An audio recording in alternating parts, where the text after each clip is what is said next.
नमस्ते प्यारे बच्चों। तो हम पढ़ रहे हैं कक्षा 9th की हिंदी का ब्रज कोर्स। ये ब्रज कोर्स दिया गया है हिंदी का। इस ब्रज कोर्स के माध्यम से बहुत सारी चीज़ें हमें इसमें बुक में बताई गई हैं जो कि हम पिछली कक्षाओं में तो पढ़ के आ रहे हैं, लेकिन हम भूल जाते हैं और जो हमें हमेशा ध्यान रखना चाहिए। जिस प्रकार से हमें हिंदी आनी चाहिए और सारे बेसिक इसमें दिया गया है, तो हम उसको देख रहे हैं। चलिए देखते हैं इसको। तो देखिए यहाँ पे लेखक ने पानी के बारे में कुछ जानकारी दी है। पानी रे पानी, ठीक है ना। तो ये देखिए, इसके माध्यम से हम पानी के बारे में भी कुछ सीखेंगे, जानकारी लेंगे और हमारा दिमाग उस पर जाएगा। तो देखिए यहाँ पे दिया है, कहाँ से आता है हमारा पानी और फिर कहाँ चला जाता है हमारा पानी। हमने कभी इस बारे में कुछ सोचा है? सोचा तो नहीं होगा शायद, पर इस बारे में पढ़ा जरूर है। भूगोल की किताब पढ़ते समय जल चक्र जैसी हमें बातें बताई जाती हैं। एक सुंदर सा चित्र भी होता है। इस पाठ के साथ में सूरज, समुद्र, बादल, हवा, धरती, फिर बरसात की बूंदें और लो तो फिर बहती हुई एक नदी और उसके किनारे बसा हुआ जो हमारा या तुम्हारा गांव होता है ना। वो सब चीज़ें उसमें पानी के बारे में हमें मिलती हैं। शहर के दूसरे भाग में भी यही नदी और अपने चारों तरफ का पानी लेकर उसी समुद्र में मिलती हुई दिखाई देती है। चलिए आगे और देखिए। तो यहाँ देखिए चित्र में कुछ तीर भी बने रहते हैं। समुद्र से उठी भाग बादल बनकर पानी में बदलती है और फिर इन तीनों के सहारे जल की यात्रा एक तरफ से शुरू होकर के समुद्र में वापस मिल जाती है। जल चक्र पूरा हो जाता है। यह तो हुई जल चक्र की किताब की बात। पर अब तो हम सबके घरों में, स्कूल में, माता पिता के दफ्तरों में, कारखानों और खेतों में पानी का कुछ अजीब सा चक्कर सामने आने लगा है। नलों से अब पूरे समय पानी नहीं आता। नल खोलो तो उसमें और उससे पानी के बदले सू सू की आवाज़ आने लगती है। पानी आता भी है तो बेवक्त, कभी देर रात को तो कभी और सवेरे मीठी, जब नींद छोड़ करके घर भर की बाल्टियां, बर्तन और घड़े भरते फिरो पानी को लेकर के। कुछ कभी कभी कहीं कहीं आपस में तू तू मैं भी होने लगती है। तो ये सब पानी की कहानी है। कहना चाहिए कि पानी के बारे में जो है किस प्रकार से चिकल्लस होती है, किस प्रकार से उसके बचाव की बातें होती हैं, ये सब बातें पानी के बारे में होती हैं। और देखिए कवि ने क्या लिखा है, लेकिन बरसात के मौसम में क्या होता है, लो सब तरफ पानी ही पानी बहने लगता है। हमारे तुम्हारे घर, स्कूल, सड़कों, रेल की पटरियों पर पानी भर जाता है। देश के कई भाग बाढ़ में डूब जाते हैं। यह बाल ना गांव को छोड़ती है और ना मुंबई जैसे बड़े शहरों को। कुछ दिनों के लिए सब कुछ थम जाता है, सब कुछ बह जाता है। शहर में छोटे बड़े तालाब, झील आदि होते हैं। वे धरती की गुल्लक में पानी भरने का काम करते हैं। इनमें जमा पानी जमीन के नीचे छिपे जल के भंडार में धीरे धीरे रिश्त करके संकर जा मिलता है। कहाँ मिलता है? एक जा करके सक्रिय स्थानों में। इसमें हमारे भूजन जो रहते हैं, भंडार समुद्र होता है, वहाँ सारा पानी चला जाता है। पानी का यह जाना हमें दिखता नहीं है, लेकिन इसी खजाने से हम बरसात का मौसम बीत जाने के बाद पूरे साल भर तक अपने उपयोग के लिए घर में, खेतों में, पाठशाला में पानी निकाल सकते हैं, है ना। तो ये है। लेकिन एक दौर ऐसा भी आया जब हम लोग इस छुपे खजाने का महत्व भूल गए और जमीन के लालच में हमने अपने तालाबों को कचरे से पाट कर भर कर समतल बना दिया। देखते ही देखते इन पर तो कहीं मकान, कहीं बाजार, स्टेडियम और सिनेमा आदि बड़े खड़े हो गए हैं। इस बड़ी गलती का जी सजा है जो अब हम सबको मिल रही है। गर्मी के दिनों में हमारे नल सूख जाते हैं और बरसात के दिनों में हमारी बच्चियां डूबने लगती हैं, है ना। कोई कहते हैं कि यहाँ कोई डूब गया, कोई वहाँ डूब गया। बरसात के दिनों में ऐसा होता है। इसलिए यदि हमें अकाल और बाढ़ से बचना है तो अपने आसपास के जल स्रोतों की, तालाबों की और नदियां आदि की रखवाली अच्छे ढंग से करनी पड़ेगी। जल चक्र हम ठीक से समझें।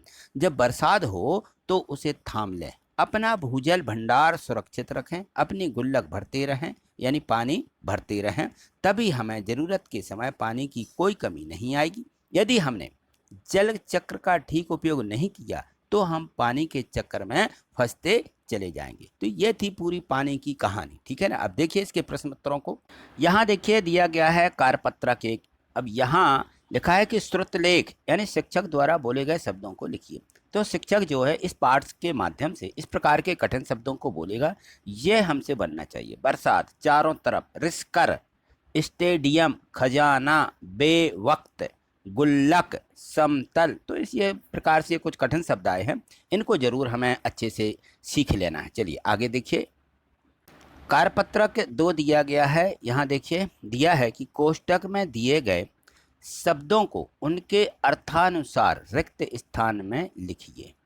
जो उनका अर्थ निकलता है वैसा हमें लिखना है। तो यहाँ देखो कोष्टक में ये जो शब्द दिए गए हैं, ये जो शब्द हैं, ये देखिए दोनों शब्द एक ही जैसे हैं, लेकिन इन शब्दों को रखने पर इनके अर्थ देखिए किस प्रकार से बदल जाते हैं। यहाँ देखो सूरज का तेज चारों ओर बिखरा हुआ है, तेज प्रकाश है ना, ये तेज। और गीता खेल में बहुत तेज है, यहाँ देखिए उसी तेज का अर्थ क्या कर रहा है, गति। और यहाँ प्रकाश, यहाँ गति। आगे देखो छत में चढ़ने के लिए जीना चाहिए। जीना एक चढ़ने वाली जो सीढ़ियाँ रहती है उसको जीना बोलते हैं। वह तो अपने बच्चों के लिए जीना चाहती है।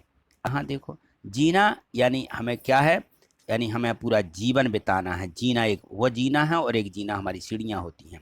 आगे देखिए उसने वह पुस्तक नीचे एक खाना में रखी है। अब खाना यानी खंड होता है ना, कि एक खंड है उसको खाना बोलते हैं, उस खाने में रखी है। उसने अभी तक खाना नहीं खाया। अब देखो इस खाने का अर्थ क्या निकला, भोजन। इस किले का राज कोई नहीं जानता। अब यहाँ देखो राज यानी रहस्य होता है ना, कोई नहीं जानता। यह है अंग्रेजों ने भारत में 400 साल राज किया, और यहाँ अनुशासन, यह राज्य है ना। तो इस प्रकार से राज के यहाँ पे ये 2 अर्थ निकले। चलिए आगे देखिए। यहाँ इसमें दिया है कि पूरे कमरे को गुब्बारों से सजा दो। सजा दो यानी सुंदर बना दो। यहाँ सजा का मतलब है सुंदर, है ना। और चोर को 2 महीने की सजा मिली। अब यहाँ सजा यानी कठिनाई, है ना। तो यहाँ देखो दोनों सजा सजा के अलग अलग अर्थ निकलते हैं। आजकल जमाना बहुत खराब है, यानी समय, जमाना यानी समय, यहाँ समय निकल रहा अर्थ है। और यहाँ माँ दही जमाना भूल गई। इसी जमाना का यहाँ पे क्या है, जमाना, यानी उसको जो है एक स्थिर जगह पे रख देना, है ना।